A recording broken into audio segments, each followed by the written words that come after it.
একটা কথা মনে রাখবেন, নিজের প্রতি নিজের যখন বিরক্ত চলে আসবে তখন এই পৃথিবীর আর কোনো কিচ্ছুই ভালো লাগবে না। কোনো কাজে মন বসবে না। এই পৃথিবীর প্রতি তখন শুধু রাগ আর অভিমান জন্মাবে। কারণ নিজের প্রতি বিরক্তটা এতই তীক্ষ্ণ, যখন নিজের প্রতি বিরক্ত চলে আসবে তখন আর কোনো কিছু নিয়ে ভাবার আর সুযোগ হবে না।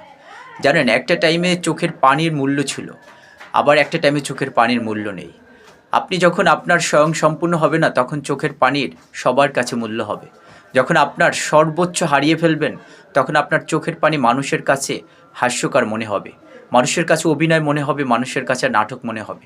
আসলে জানেন, পৃথিবীতে প্রতিটি মানুষ বাঁচার জন্য কত সংগ্রাম করে, নিজেকে একটু ভালো রাখার জন্য কত সংগ্রাম করে, মানুষের কাছে কত শতবার যায়, মানুষের কাছে শত অপমান হওয়ার পরেও সে মানুষটির কাছে যায় শুধু নিজেকে একটু ভালো রাখার জন্য।